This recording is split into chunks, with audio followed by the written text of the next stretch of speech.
Just let me Excellent. test. Being live There we go. We're streamed. live. Hitting record. Going to let everybody in. Admit all.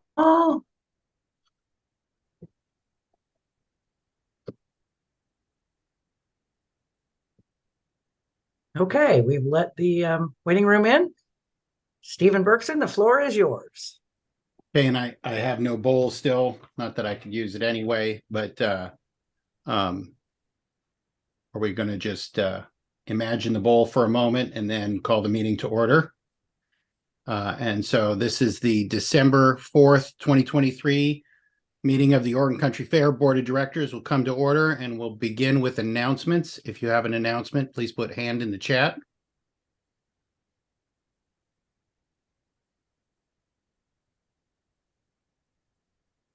Anyone with announcements? Give it just another minute here. Are there still people coming in, or is everybody in? Paxton.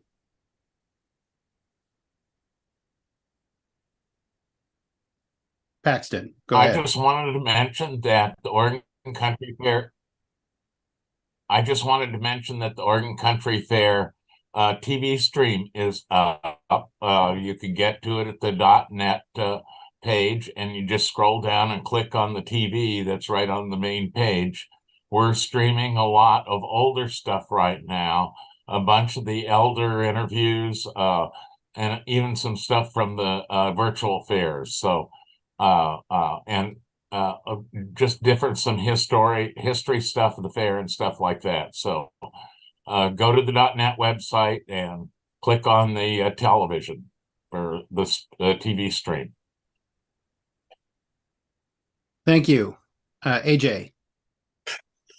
Hello, I just wanted to mention that the Saturday market's holiday market is going on right now every weekend through New Year's Eve. Lots of local, I think they're going through Christmas Eve, or maybe they've changed that a little bit. But they are going every weekend. Lots of local vendors and marketeers there. Lots of fun. If you want to spend your money locally, that's the place to do it and to support our community of artists. Thank you. And let's see. I don't see any others. I'm going to put my hand up and mention that next Saturday, and I don't have the hours in front of me, that's what I was just looking for, is the Wow Hall membership party. So if you're a member of the Wow Hall, feel free to show up for that party. And if you're not a member of the Wow Hall, it doesn't cost much to join. So join the Wow Hall and then come to the party on next Saturday on the 9th. Kevin. I just wanted to, yes, confirm that holiday market is going until Christmas Eve. So we'll be there the whole time. Thanks, everyone. And that's all I have for announcements. Are there any other announcements? Last call for announcements.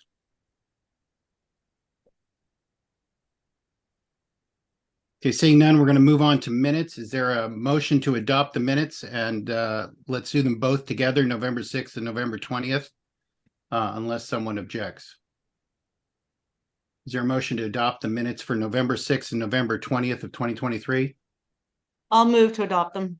Arna moves, and does somebody second? Second. George seconds. Is there any discussion? Now, if anybody wants to separate them, that would be asking to separate. So just speak up and say that's what you want to do. Otherwise, is there any discussion on the minutes? Raise your hand in chat. Last call. Any discussion on the motion to approve the minutes for November 6th and November 20th of 2023? Seeing no discussion, we'll proceed to voting. Is there any objection, or can we do this by unanimous acclamation? Hearing no objection, the minutes for November 6th of 2023 and November 20th of 2023 are unanimously approved. We will move on to agenda review. Is there any discussion on the agenda? If there is, raise your hand in chat.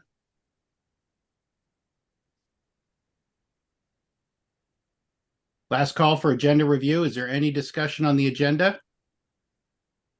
Seeing none, the agenda is approved as published. We'll move on to membership comments. Are there any members who wish to use membership comments? This is for things not on tonight's agenda. Any members who wish to provide a comment, please raise your hand in chat.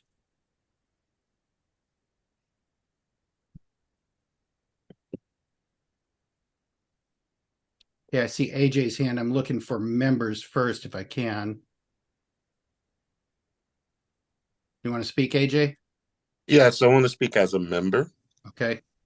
I just want to reach out to the community and say a big thank you. I had a chance this weekend to be a part of an organization and a group of people coming together to support one of our family members. And it was beautiful to watch the amount of people coming together to support this family.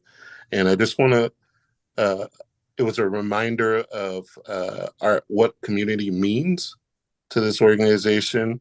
And I hope we see more of those things in the future.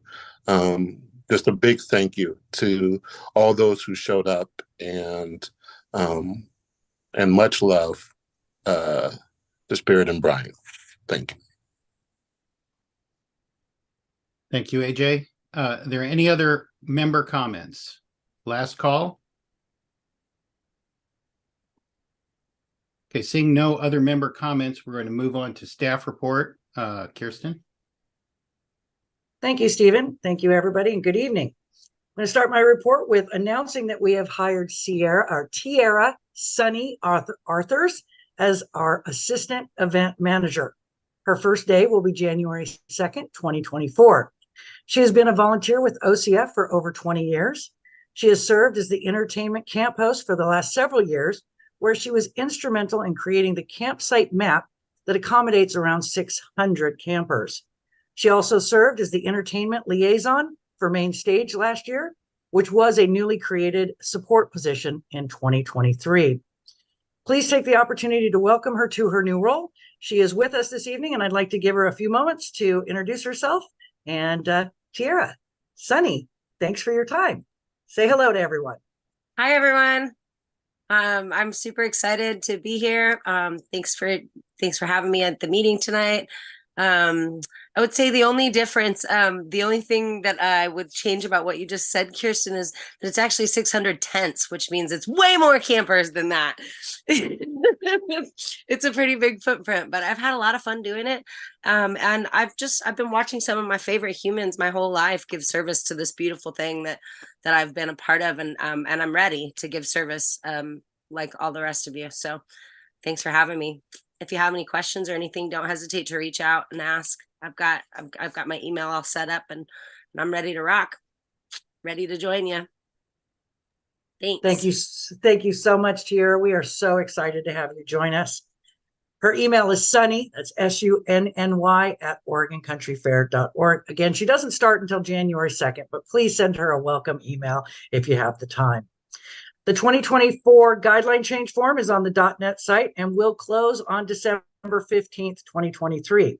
The board will vote on guideline policy change requests at the February 2024 board meeting. They will be put into the FFN in January, and the board will see them at the January board meeting, but will vote on them at the February board meeting. The Eugene office will be closed from December 18th through January 1st, 2024. The office will reopen on January 2nd, 2024. We are working. Some of us are going to be in and out on vacation, so please bear with us if you need any help. Staff annual reviews are complete.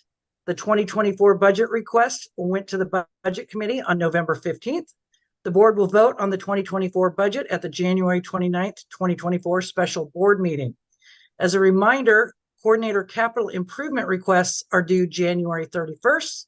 The board will vote on the 2024 capital improvement requests at the March 4th, 2024 board meeting. The database project is in full swing. A team has been created to develop it. It's comprised of 5 people now. All members of the team have signed non-disclosure agreements as a requirement to work on the team. This is to ensure volunteers' personal information is protected. We are currently working on a data privacy policy that all volunteers will be provided at the time they first log into the system to create their volunteer profile. It will inform them of the measures we take to protect their personal data. All volunteers will be required to provide their name and date of birth to get a wristband. This is to make sure inventory is given to the authorized person, and this is already in practice. We will encourage volunteers to give their email address so that we can keep them informed of any changes to our data privacy policy and other relevant information throughout the year. We will ask the board for a work session in April to demonstrate the functionality of the new database. Training sessions will be held for coordinators in April as well. It is the goal to have all of the following groups in the database. Some may not be until 2025. It will include crews, trades, entertainers, booth registration, craft inventory, and elders. On the event management side, 2024 tickets will go on sale on Friday, March 15th, 2024. 3-day tickets will be offered on that date for the first 2 weeks.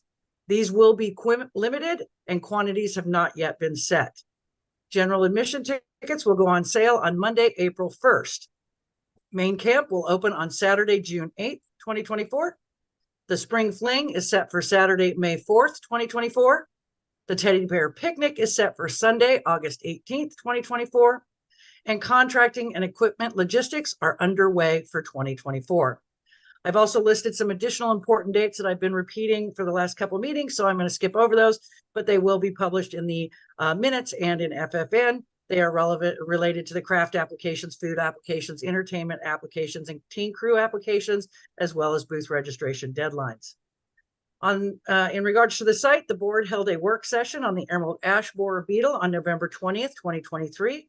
A big thank you to Anna Scott, Lump Chair, Glenn Johnson, Kevin Hillary, John Alexander, and Paxton Hogue for the presentation. Lots of great information was presented. It is imperative that we begin a forest management plan in preparation of the arrival of the ash borer beetle. I met last week with a land management company, and we will be meeting with several others to get their professional perspective on our needs around this. And they are aware, the local land managers are aware of the ash borer beetle's imminence. This will include the need to proactively remove ash trees to allow the undergrowth the opportunity to grow to meet our shade needs for the event. We will also need to plant shade trees in strategic areas. This will need to include a map of where they are planted so we can protect them. We'll be recruiting experts to participate in our strategic planning. We will be consulting with the Long Tom Watershed Council to restore habitat after the removal of our ash trees and for possible funding sources. A note that was not in my report, but was added at the last minute. As you know, the site is starting to flood because of all the rain that we have. We want to encourage everybody to act carefully and boat safely on our site. Wear a life jacket. The current can be strong, so please be safe and wear a life jacket if you choose to boat or kayak canoe on our property. Marketing. We did a fourth quarter merchandise sales, and they are going great. We sold $5,000 in merchandise in 24 hours. Kudos to the team, James, Vanessa, and Alex, for putting that together and then handling that level of fulfillment in such a short turnaround time. Work on a new website for the .org public facing page is in full swing. We hope to have that live in March of 2024. KOCF will be in the Veneta Light Parade on December 7th, so come out and show your support. Fair live stream is up and running, as Paxton Hogue reported. Travel Lane County has new advertising opportunities that we are taking advantage of. We are donating tickets to their Destination Oregon silent auction on January 17th through 19th, 2024. And this will be an opportunity to acquire tickets for the first time in a public venue for 2024. Thank you so very much for your time. Back to you, Stephen. Thank you. And so moving on, we're on to the treasurer's report. Hillary.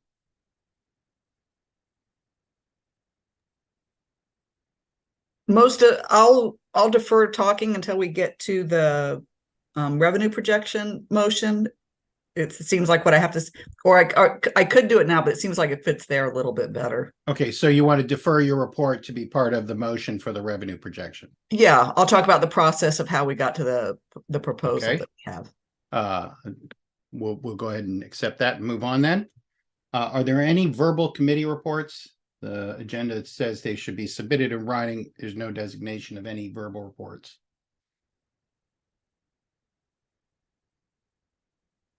Hearing none, we'll move on to old business then. The first motion is to update bank signers, sponsored by George Braddock and Anna Shaw. Sorry, Paxton did have a report he wanted to give. Okay. All right. Sorry to be so late getting the hand up, evidently. I'm having some network problems. Anyway, I wanted to mention this as board liaison for lump committee. We got a very nice letter from the Oregon Department of Forestry that talked about the monitoring program they did at the fair site in conjunction, with lump this last year. And I just kind of wanted to read a couple of lines out of it that I thought were very interesting. We'll try and get this up on the .net website. The ODF, Oregon Department of Forestry, Emerald Ash Borer Monitoring Plot Network, was successfully established in 2023 in partnership with the Oregon Country Fair and other partners. 3 plots were established at the OCF location with 2 EAB purple prism traps in each plot. OCF property was visited 3 times during the 2023 field season at plot establishment, lure replacement, and trap removal. No emerald ash borer were found at any plot or on any trap. While this is good news, it means absence of a positive is not necessarily a confirmation of a negative. The final sentence was really pretty interesting too, that it is my hope that Oregon Department of Forestry can continue its partnership with OCF and to monitor the property as we learn more about the Oregon emerald ash borer infestation. We're grateful for your enthusiasm for forest health and your willingness to participate in the first year of monitoring. I think we've got a good start on looking at what our problems are, and the state is helping us. Thank you.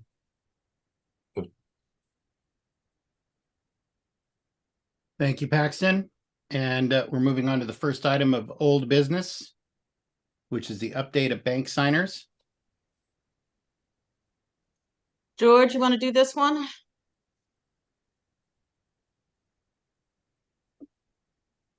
Go ahead, Arno. That'd be fine. Okay, let me find the motion.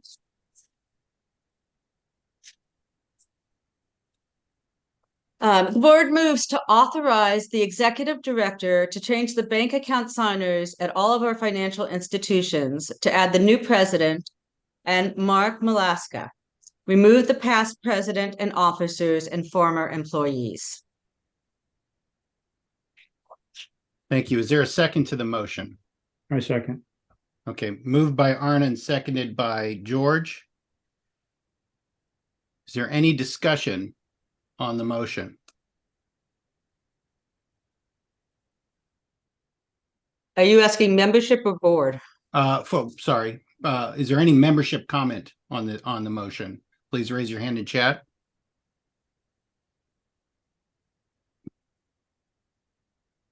Last call for membership comment on the motion. Okay, we'll move on to board discussion. Is there any board discussion on the motion?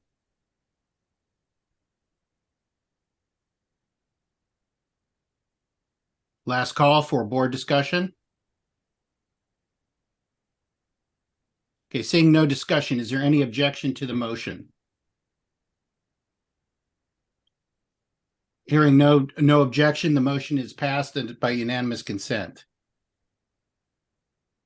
Financial Planning Committee revenue projections, George Braddock and Sandra Bauer. We can just read the headline. The total report is online if anyone needs to see it. Okay, the motion is the board moves to approve the Financial Planning Committee's 2024 revenue projections recommendations.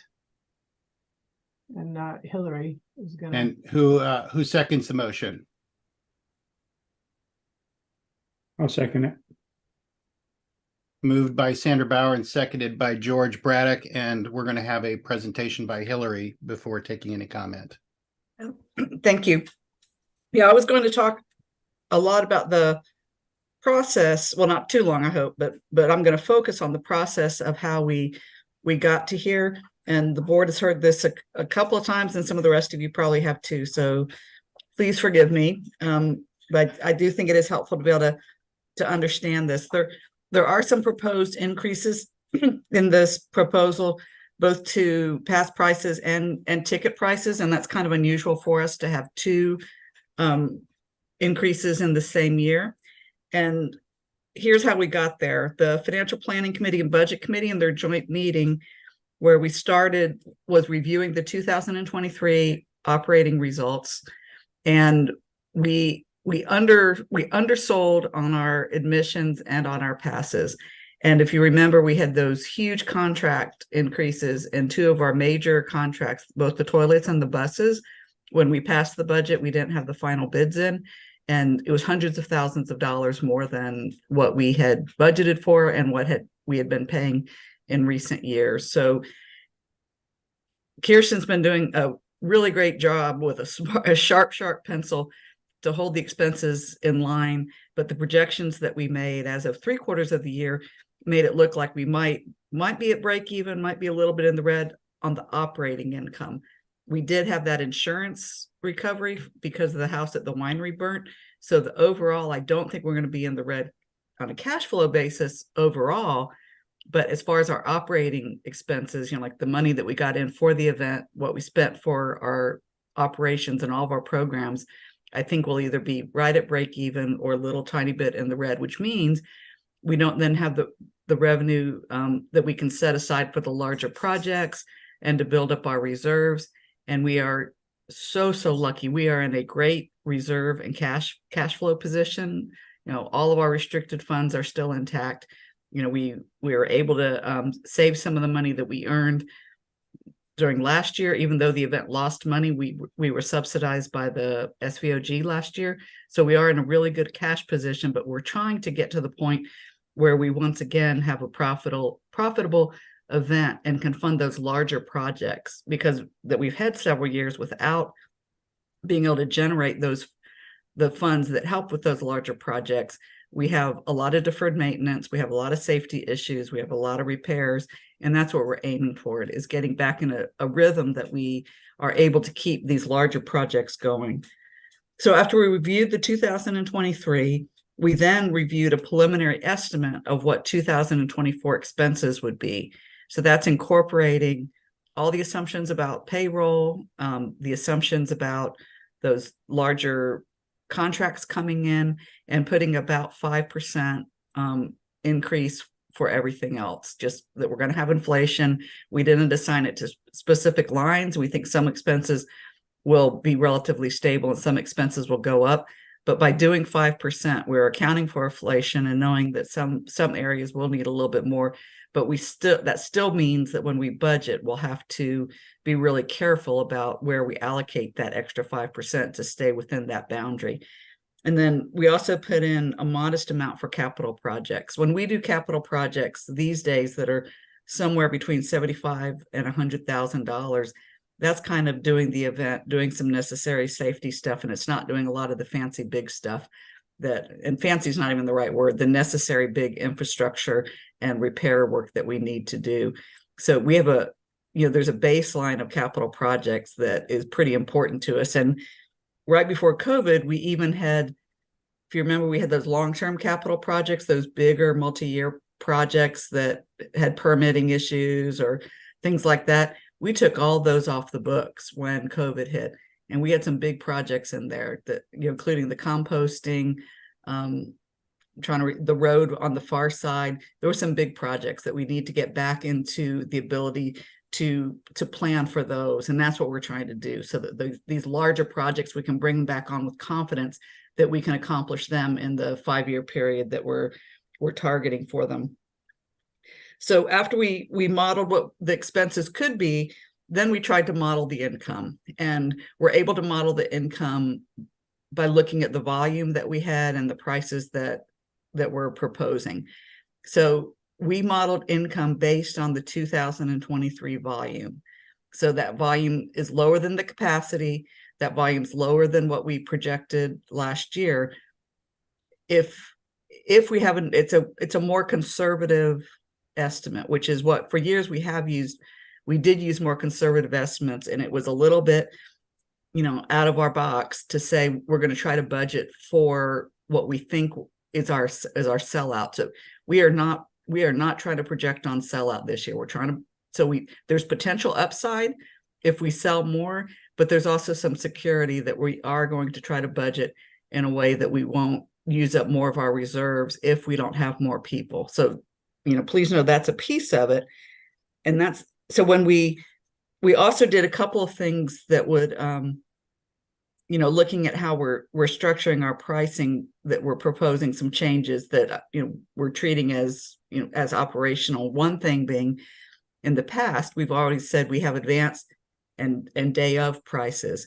Well, we modeled that we have early bird prices and we have regular prices. And what happened last year on Saturday, because we sold out before the day of, we didn't get any of the day of pricing. So looking at that, look at all the events that do early bird ticketing and don't wait till the day of. We didn't get any of our day of pricing on Saturday. Basically, the day we had the most people, we got none of the extra $5 bump in our price. We have a very conservative, a very small gap between our early and our full price. But this by structuring it this way of having early bird and regular pricing that changes a month before the event, then the people who are aiming for the discounts have that chance to get it early on, but will, hopefully get it, pull in a few more people at the regular price. So, and we also are now proposing pricing the 3-day ticket basically at the early bird price. So last year we had a deep discount on the 3-day, and that was, big, pretty strong incentive to limit sales on that because we were giving such a deep discount. In many years, we've had about 4,500 3-day tickets. And I think that's the level that we should expect to get. The 3-day tickets are a really nice base for us to get. But, remember, we would get them at the early bird price and not at the full ticket price. Yeah, so that's basically it. I'm hoping that the board will approve these changes. It's about $25 increase for the passes and about 5 or 10 increases for the tickets. I recognize that, it can be a heavy lift for some people. I also recognize there's lots of ways that we're trying to offer support to our booth people and our volunteers. And, I hope people see the value and the prices that we're proposing, and will support it. So that's it. Thank you, Hillary. Are there any member comments? Are there any member comments on the Financial Planning Committee's 2024 revenue projections and recommendation? Okay, last call. Seeing no comments, we'll move on to board discussion. Is there any board discussion on the revenue projections and recommendations? AJ. Yeah, I just wondered if, we've had a couple of raises in different areas and prices over the last couple of years. And I wondered if the budget committee thought that these price increases would be sufficient to not raise them again next year or the following year. Is this a significant enough raise that we could keep it stable for a while? So may I? Yeah. The only change that we had in 2023, we didn't change prices in 2022 from what they were in 2019. I think 2018 was actually the last year that we changed prices. And then in 2023, this year, we had a small increase to the underlying booth fee. And there were some, like, we had the $5 increase across the board on ticketing when the porta potty bid came in, and that was the main increase we had there. So, I don't see that we've been raising prices a lot in the last few years, and it's kind of hard to think of the last few years with that big gap with COVID. But yeah, this is a significant increase that we're asking for, and I do think it will hold us for a while, particularly if we get our volume, we don't even have to reach, full 35,000 people a day to have our volume back up to a place where we're generating some excess revenue. And, we'd really like to be in that area where we're, able to clear, $50,000, $75,000 a year to help with these bigger projects. Yeah, I think this will hold us for 2-3 years. I'm really hoping, at least, and then we'll kind of assess and see where we are. Is there any other board discussion?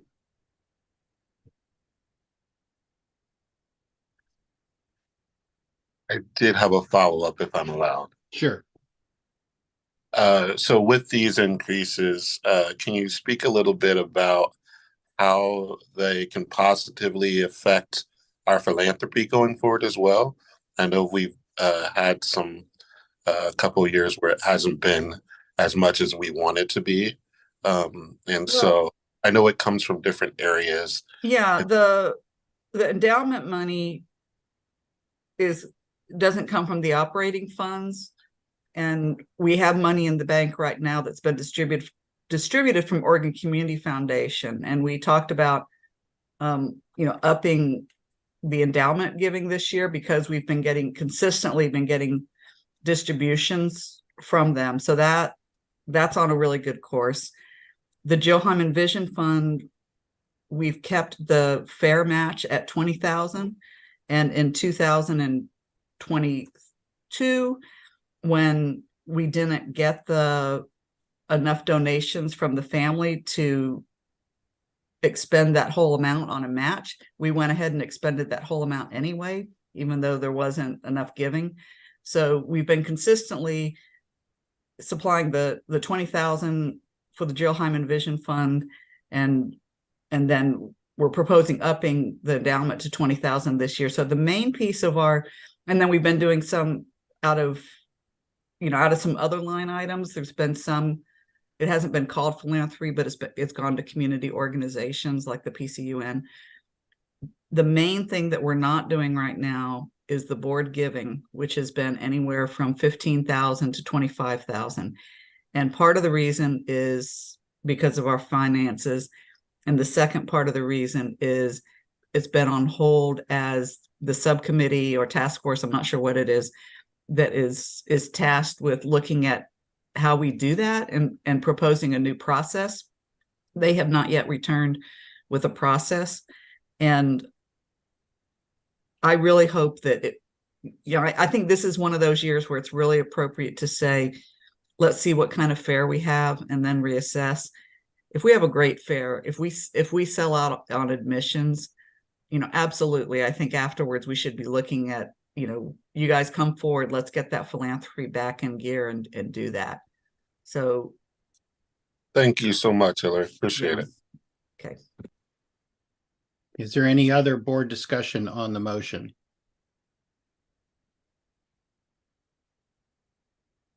Last call for board discussion on the motion. Hearing none, and with no one speaking in opposition, we can try and do this by unanimous consent. Is there any objection to approving the Financial Planning Committee's 2024 revenue projection and recommendation? Last call, is there any objection? Hearing none, it's adopted by unanimous consent. Let's note that Sue had to leave the meeting, so that's 11 board members approving. And we'll move on to the next motion, which is the bylaws correction. Sorry, Tom Horn is absent today. He's excused. So it's 10 voting board members tonight. Oh, 10 vote. I'm sorry. Okay, so Tom Horn is also not here. So 10 board members unanimously approved by those present. Moving on to the next motion, bylaws correction to Article 11, Section 1, Lisa Parker and Paxton Hoag. Who would like to make the motion?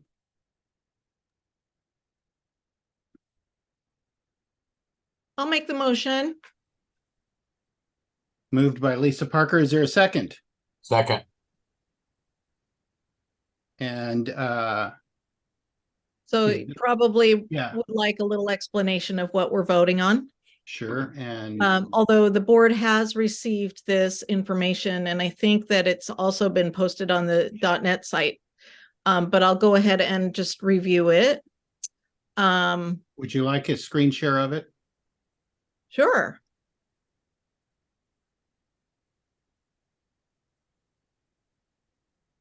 Great. Yeah. So this is just basically a little bit of housekeeping. When the newly amended version of the bylaws was approved by the board last October, there was an omission that went unnoticed. And so we'd like to go ahead and correct that. So this is in Article 11, Section 1, where the prior language referred to, I don't see the bolded part here, but okay. The prior version said, except as provided in Section 2 of this article, these bylaws may be amended by an act of the board at any regularly scheduled meeting of the board, provided such notice of intent to amend was given to all directors in accordance with Article 8, Section 3. Okay, the bolded phrase, it's not in this screenshot. It's so this is what I have. It's red line here. Do you see the red line? Yeah. So the part that was left out was made at the prior board meeting. And again, that was an accidental omission. So this correction is just to add that back in.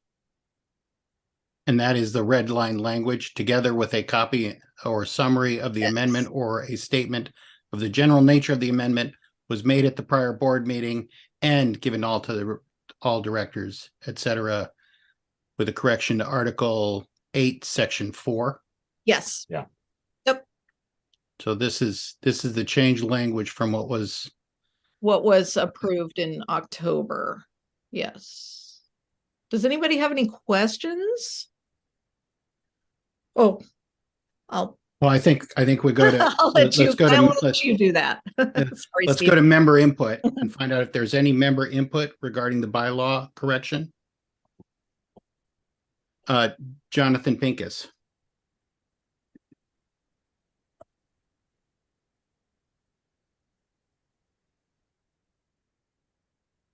John? You're muted if you're talking.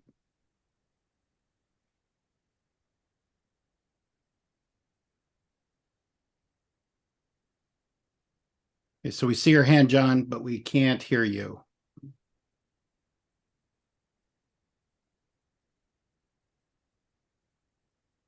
All right, we're going to go on to Lawrence Taylor, and if you can get yourself unmuted, John, or you can type your question into chat. Lawrence Taylor.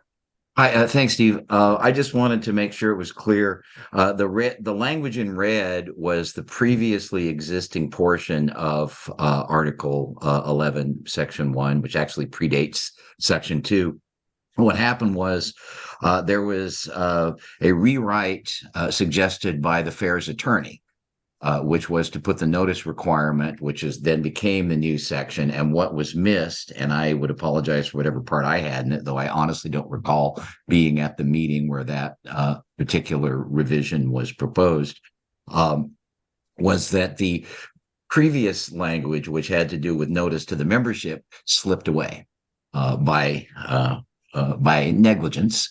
Unfortunately, it wasn't caught at the numerous work sessions, and it wasn't until one of the members read the proposal after it was passed. And I'd like to give thanks to Greg Prohl for catching that.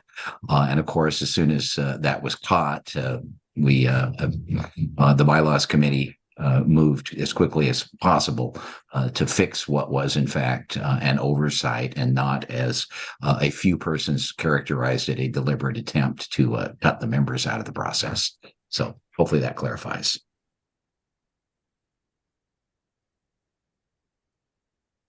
Okay. John says that participants are not being allowed to unmute themselves, but I don't think that's correct, John, because somebody just did.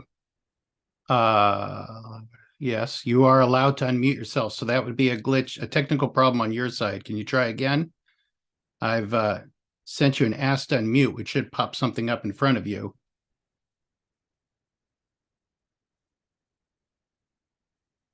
If not, can you type your question in? And is there any other member input on this motion? Please put your hand in chat, because we're going to move on. I don't think you can actually force unmute him. You can only ask him to unmute, and that's I'm sending him that multiple times. So it should pop up a dialogue that says that he can say yes to.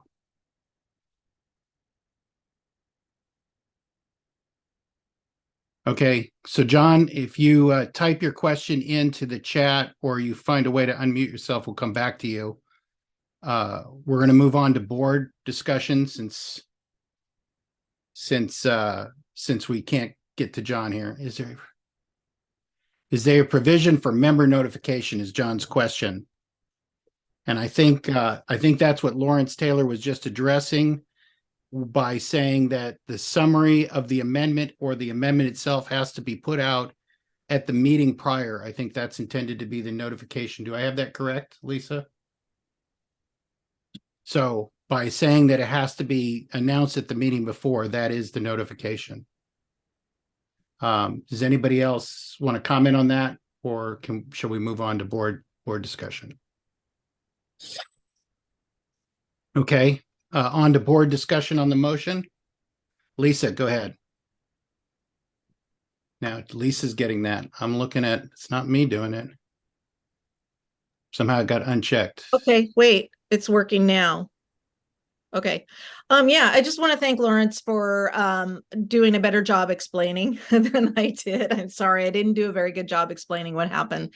So when we were running the new newly amended bylaws through the attorney for vetting, at one point they suggested a language change to this particular item to bring it into compliance with the ORS statutes. And that language change, she just unknowingly omitted the reference to notice at the previous meeting. And so we're just putting that back in.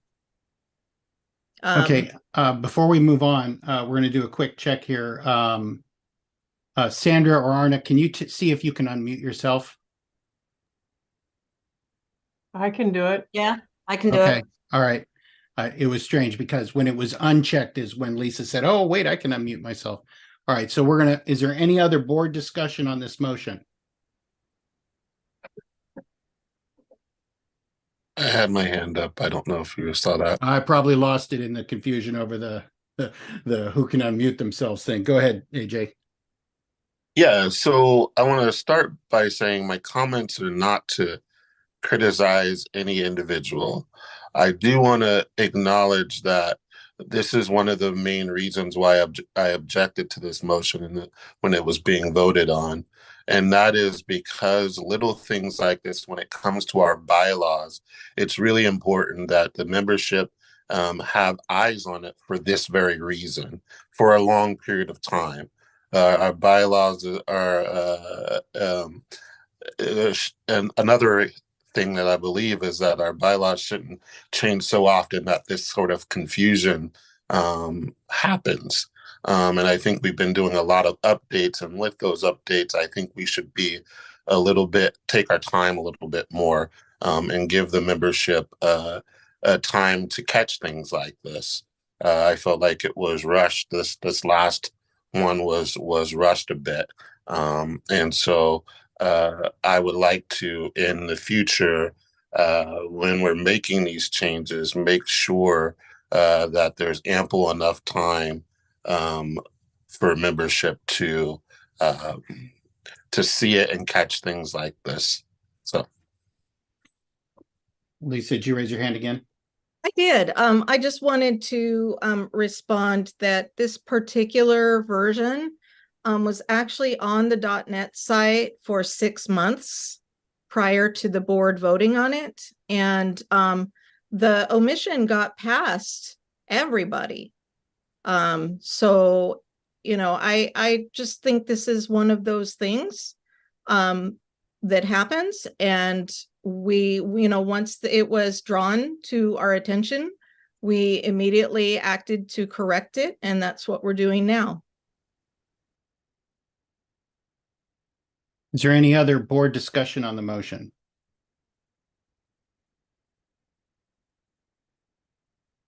Okay, so we are talking about the general of how to go forward in the future. It said, let's try and keep it concise and just discussing what actually happened, because it doesn't sound like there's any objection to the motion that's on the floor. Go ahead, AJ. yeah. So I I don't know how this goes when people respond, but I'm just going to respond to the motion itself, and that is, I was just curious about what happened to change it, but I guess that doesn't matter right now.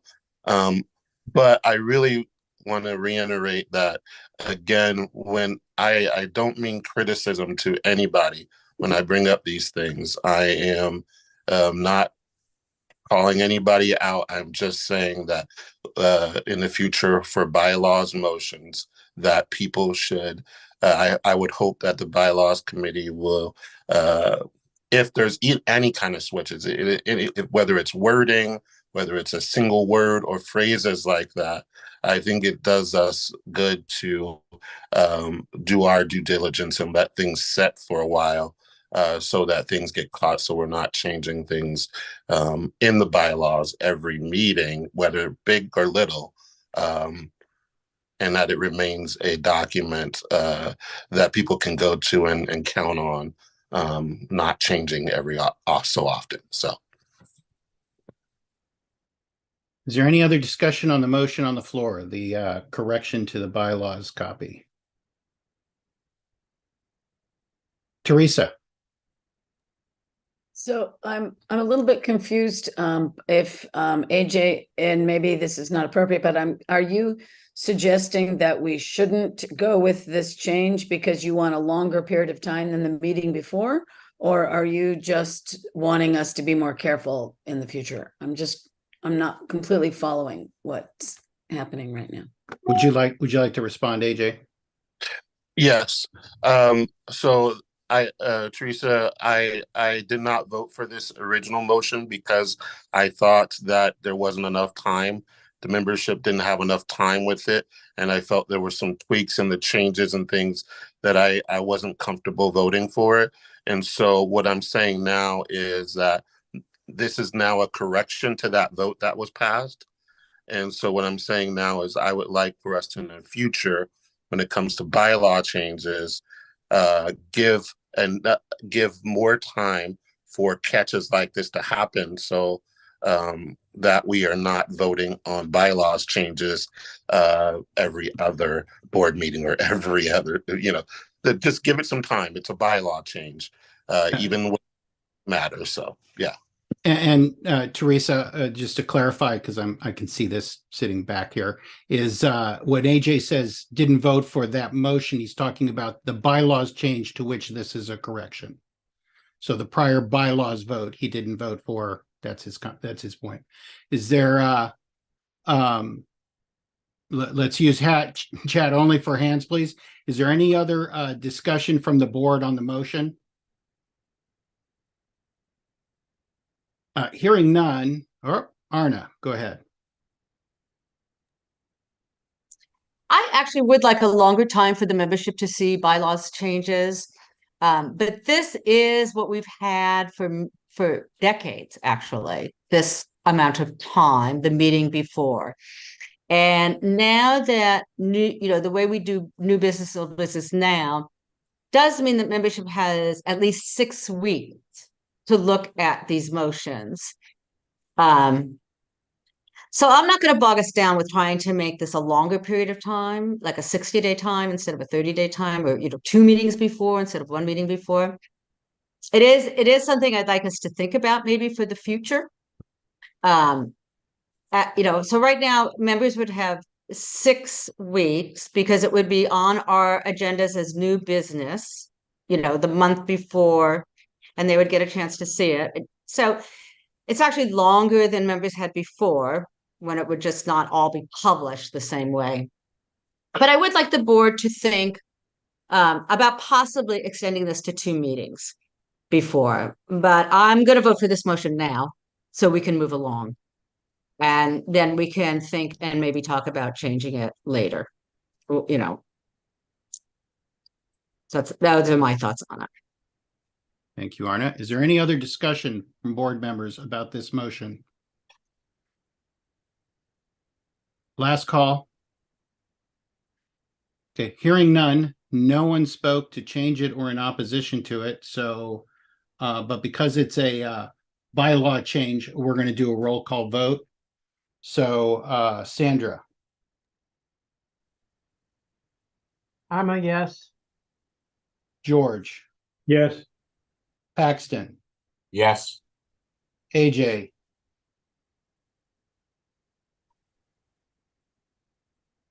Sorry about that. Yeah. Is that a yes, AJ? Yes, my fingers are knocking things over, but yeah. Lisa. Yes. John Steinhardt. Yes. Sue is absent. Thomas is absent. John Alexander. Yes. Teresa Vaughn. Yes. Arna. Yes. And Kevin. Yes. So the bylaws change passes unanimously. Moving on to the next item of business would be a craft committee appointments. Jay Schuster, sponsored by Arna Shaw and Sue Theolis. Do you want to make the motion, Arna? Yes. Hang on just a second. Yes, I move that the board approves the appointment of Jay Schuster to the craft committee. I'll second that one. Okay. I believe that Jay is here too, if we want to let him say a word or two. Sure. Or at least introduce himself so everyone can Yeah. see his smiling face. Hi, I'm Jay. I've been a crafter with the fair for, I believe, 18 years, so 16 fairs. I'm raised my kids at the fair. They're now both happy crew members on crews and moving out of the booth. And I'm super excited after years and years of talking about it to have spent the last year going to meetings and being involved, and now to actually be able to fully participate with your approval. And yeah, thank you very much. Thank you. And is there any member input on appointing Jay Schuster to the craft committee? If you have any member input, please put your hand up in chat. Last call. Hearing none, is there any board input on appointing Jay Schuster to the committee? So let's see, 750. Arna, did you raise your hand? Yeah, I did. I was just going to Okay. type it in, but yes. I wish Sue was here. She could speak more eloquently about Jay. But I've been going to the craft committee for about a year now as the liaison. Jay's been a great addition to, he's great at the craft committee. He's very involved, and he will be a great addition to the committee as an official member of the committee because he's been coming to the meetings the whole time that I've been going. So I'm hoping that everybody will just approve him to come into the to join the committee. Thank you. Lisa. Yes, so we did receive your letter of interest, and we also received a letter of recommendation from the craft committee. I am happy to approve this appointment. Okay, is there any other board discussion on the appointment? Okay, last call. Okay, so everyone, no one has spoken against the motion, so is there any objection to unanimous consent on this motion? Last call for any objection to unanimous consent on this motion. Hearing none, the board unanimously approves Jay Schuster to be appointed to the Crafts Committee. Next motion is the Jill Hyman Fund appointment. Isabel Moses, sponsored by Arna Shaw and Tom Horn. Do you want to go, Arna? Yeah, the board approves the appointment of Isabella Moses to the Jill Hyman Vision Fund. You mean you move to ask the board to do that? You just said the board. Yes, I'm approves it. asking the board to approve the Okay. appointment. Okay, Yes. so Arna moves to appoint Isabel Moses to the Jill Hyman Vision Fund. Is there a second? I'll second. Thank you, Paxton. And Isabella is also here. And can I just say a few words real quick? Yeah. Isabella has been working with the Vision Fund now for, I don't know, a few years. And she's just wonderful on the Vision Fund. She's real active with the group and she's a great worker on it. And she brings the average age of the committee way down, which I appreciate.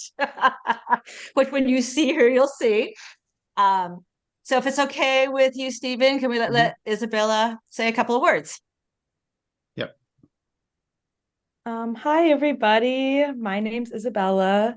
I was asked to join the Jill Hyman Vision Fund a few years ago by Jaya, and she is a dear family friend. So when she reached out and told me all about what the Jill Hyman Vision Fund is, I was very excited to participate and become a member. I am a fair family through and through. My parents were part of the country fair. My godmother, June Cedarbaum, who a lot of people know, has been a part of the fair for a long time, and the fair has just been a big part of my life. And now it's been an amazing opportunity for me to get to mix two of the things that I love the most, philanthropy and the Oregon Country Fair together, and be a part of it every year. And it's been a really big honor to get to meet all of the amazing people who are also a part of the Jill Hyman Vision Fund and learn all about the ways in which it was created and how we're furthering it and all of the beautiful things that we're getting to do for our community. And I'm very, very much looking forward to continuing to getting to be a part of it. Thank you. Is there any member input on the appointment of Isabella Moses to the Jill Hyman Fund?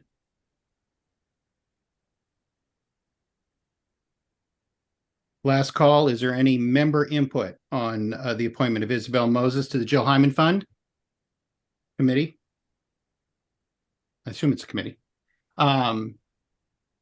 Hearing none, we'll move on to board discussion. Is there any board discussion on the motion? Lisa Parker.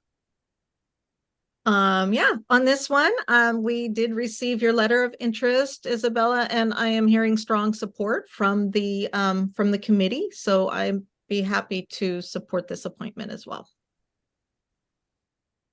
Is there any other board discussion on the appointment of Isabella Moses to the Jill Hyman Vision Fund committee? Last call for board discussion. Hearing none and hearing no opposition, is there any objection to appointment of Isabella Moses to the Jill Hyman Vision Fund by unanimous consent? Any objection to unanimous consent? Okay, hearing none, Isabella Moses is appointed the Jill Hammond Vision Fund Committee by unanimous consent. And with that, we are through all the old business. For new business, we have a Path Planning Committee appointment of Corey Cliff and Rosanna Costello, sponsored by Lisa Parker and Paxton Hogue. We have an Elder Committee appointment of Kay Kinsley, sponsored by Kevin Levy and John Steinhardt. I hope I said that right. We have a motion to create an ad hoc committee to make an election recommendations that is sponsored by everybody, apparently. And we have a motion to create a strategic planning process for the OCF's EAB response, sponsored by Lisa Parker and Tom Horn. Those are the new business items. I believe they are also posted on the website. And with that, we'll move to meeting evaluation.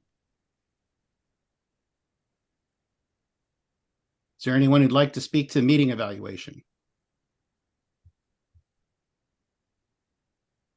Lisa. Yes, thanks again for great facilitation. Although I think this was a pretty easy meeting to get through, but still, thank you. And I am hoping that we can figure out how to get the bell to you soon. Well, I live 900 feet from Bus Road, so I shouldn't be too hard to find. Thank you very much. John Alexander. Yeah, great meeting. Thanks, everybody. Exciting to see people engaging in committees. So it's just thank you all for stepping up and coming to help out on these important committees. I really appreciate that. And just one thing on meeting process that we have discussed and that I'm hoping we continue to discuss is that as we bring new business on, that in the future we have an opportunity to speak to that new business so we can continue to collaborate as a board together and give our membership a little more idea of some of the things that we're thinking about on this new business. So I think that's just an opportunity for the way we run our meetings to continue collaborating as a board and communicating well and having time during our meetings to discuss things, think about them, and then make decisions. And great, once again, Stephen, facilitation. Those thanks, everybody. Thank you. Sandra. Yes, I did want to thank you. There's really efficient production of all the materials for the agenda. Thank you, Kirsten, and the staff for really having everything put together for us in a timely manner. It's just made such a huge difference over all these months. And Stephen, you just run a good meeting and really appreciate the work that you do. So thank you. Thank you very much. Jonathan, Jonathan Pincus, are you able to unmute yet? Yes, I'm able to unmute now. Okay, go ahead. But just to be clear, the other motions that are listed as board motions, I take it will be now on the next agenda. Is that correct? There's, I think, a couple other motions that. You're kind of breaking out, John. I'm not sure if people can. I think there are a couple other motions that were listed as new business, and so they will be on the next agenda potentially. Is that correct? Yeah, I'm not. Are you saying ones that will be old business next meeting that are not listed here, or are you saying they'll be on new business next meeting?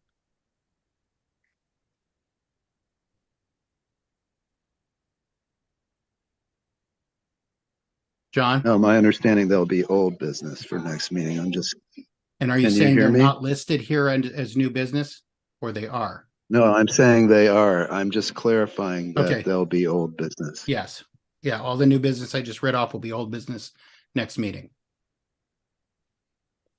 Paxton. Good meeting. I also want to thank Kirsten for making us more organized in the way we process. I love the way our documentation comes to us for the board meetings and our board packet. I didn't realize how much I liked getting it electronically. I preferred for many years. It shows, I guess, my age getting it in paper, but I've been much able to manage the transition, and I really like the the way we've been going. So thank you very much. I also wanted to mention there were 20 people on YouTube and 31 people here on Zoom. So we're at a 50-person board meeting. It's a little down from some of the past, but we're going into the holiday season, so I'm not surprised. Thank you again for everybody. Danny. Hi, thank you so much. Really great meeting facilitation. I love these meetings. I think you all are doing a fantastic job, and much appreciative. And I do want to echo John Alexander's comment about the new business and being able to kind of have a little bit more information about those items, because they're, and I know that it's hard when there's a lot of old business to talk about, that there's not always a lot of time to talk about new business, but there's some things that are on here that are very interesting and would like to hear more about, particularly the ad hoc joint committee around the elections. So, and I don't know if I know timing is always so much fun in these, but I just appreciate again all of you, and thanks much. Really great meeting.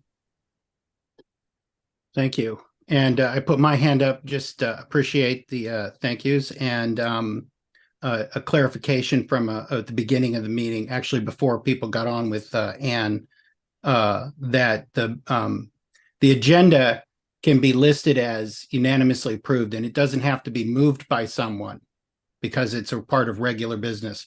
So the same really could apply to minutes, where no one has moved it, but it could still be listed as adopted. We have had a habit of having someone move and someone second to approve the minutes. That's not uncommon. So, but if you're concerned about listing them as approved, I think you can also, they're just regular business. So you could say the agenda was approved by unanimous consent. And I hope that we do have some work sessions on rules and meeting process. I think there's some stuff we can refine here, but I am buoyed by how things seem to be going for folks. Thanks.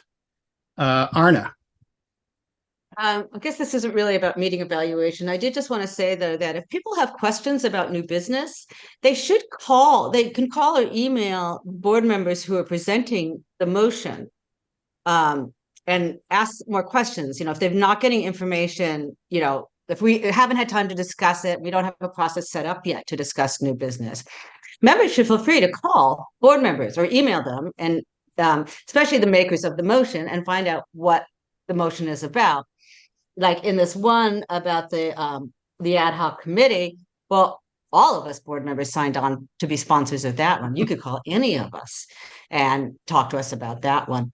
But feel free to get in touch with us to find out more about motions that are coming up. That's it. And I forgot something I was going to mention, which came up through some of the discussions before, and that is, and when we were talking, you were talking about bylaws changes, and that is that a lot of people don't necessarily check the website on a regular basis. And so something being up for a long time, think about what things should be publicized, sent out in an email, broadcast to the membership, as a means of getting information out. A lot of people don't always read the Fair Family News either. So I'm not offering a solution. I'm just saying that's something to think about when we talk about, well, it's been up for a long time, and a lot of people still may not have really felt like something came in front of their face to tell them they should go look. Anyone else have any meeting evaluation?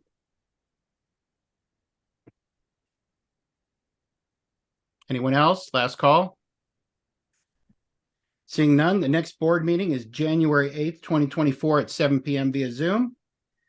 There is a special board meeting for the budget 2024 budget Monday, January 29th, 2024 via Zoom.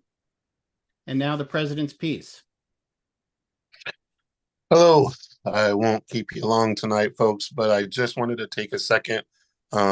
to acknowledge new volunteers coming on in service. It's one of the things that I believe most in, is building community by giving service. And so I thank you and welcome to your new appointments. I wanted to spend a second also in appreciation for the staff. As a new president, I have had lots of communications and lots of things going on, and I cannot say enough how much I appreciate the staff making sure it's easy for me and for board members to get information. When I walk into the office down in Eugene, it's filled with love. I want to thank Norma and Alex and also you, Kirsten, and Vanessa and Mark as well. But if you have a chance to stop by the office when they're open, and you just need to be rejuvenated about this whole process and all the work that it goes into building this creative and wonderful machine that we do, stop by there and say hello. They're wonderful people, and I'm proud to be a part of this organization, and I'm proud that they're a part of it. So I want to give them a second of kudos to all the staff that work so hard to provide us with assistance all year round. So thank you. And with that, good night. Thank you, AJ. Thank you, everybody. And with that, the meeting is adjourned. Thanks, everybody. Thanks, Great everybody. meeting. Thank you. Good night. Kirsten. Happy Awesome. holidays. Yeah, Oh, yes, happy holidays. everybody. See you in January. See you next year. Bye.